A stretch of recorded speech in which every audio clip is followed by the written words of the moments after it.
years, I had heard the horror legend of this old house, but curiosity finally led me to the door of this cursed structure. The house seemed isolated, as if lost in the gloomy forest.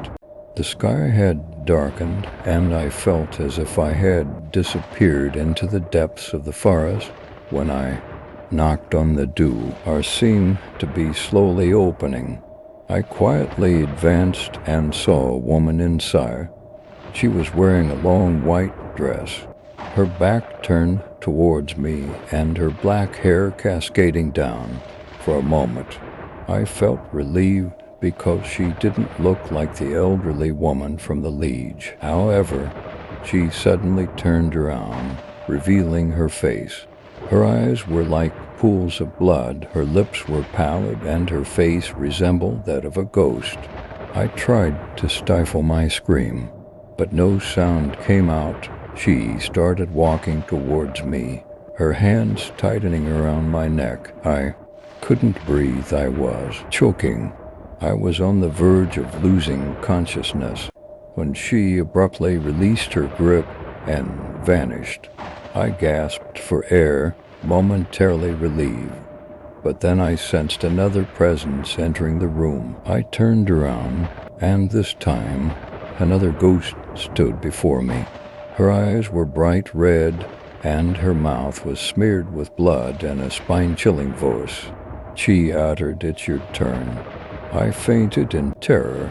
My next memories began with my awakening, realizing that I needed to escape from that old house. I rushed towards the door, but it was locked, and I was trapped inside. I don't remember what happened next, but I felt lost within the confines of that house. After that day, nobody looked me in the eye. Many believe I had vanished deep into the forest, but I alone knew the truth. I was still trapped within that old house, still in the clutches of those terrifying ghosts. Every night I trembled in the darkness, seeing the pale woman's eyes in my nightmare rays. One night, I realized that she was standing before me in my dream, her eyes still like pools of blood. But this time she was smiling at me.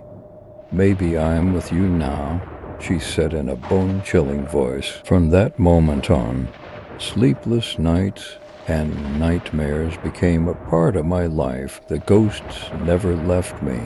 I could no longer distinguish between the real world and the dream world.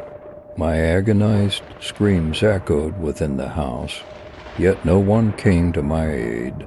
Now, here I am, at the top floor of this old house, abandoned to the mercy of the ghosts. Perhaps I am with them. Perhaps they are with me.